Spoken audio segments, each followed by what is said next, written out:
July 1st, Daily Devotional from the Heart by Ellen G. White. Salvation Promised. Look to me and be saved, all ye ends of the earth, for I am God, and there is no other. Isaiah chapter 45, verse 22. When Adam and Eve were created and placed in their Eden home, they had a knowledge of the law that was to govern them. When they transgressed that law, fell from that state of happy innocence, and became sinners in the sight of God, the dark future of the fallen race was not relieved by a single ray of hope.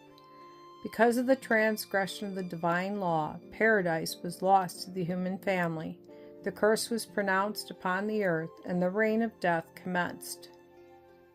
But heaven pitied fallen men and women, and the plan of salvation was devised.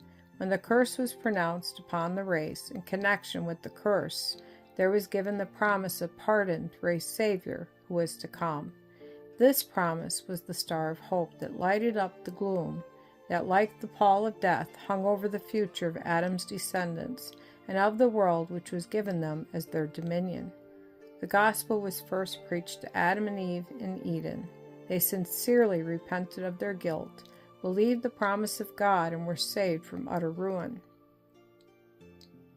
For 300 years, Enoch walked with God, giving to the world the example of a pure and spotless life, one which was in marked contrast with the lives of his contemporaries in that self-willed and perverse generation, who openly disregarded God's law and boasted of their freedom from its restraints. But his testimony and his example were alike unheeded, because men and women loved sin better than holiness.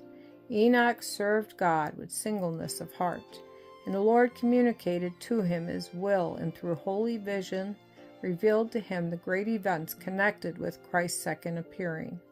And then this favored servant of the Lord was borne to heaven by angels without seeing death.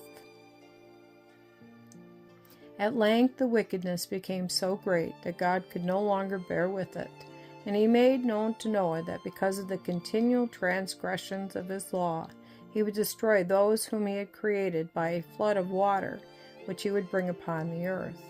Noah and his family were obedient to the divine law, and for their loyalty to the God of heaven, they were saved from the destruction that overwhelmed the ungodly world around them.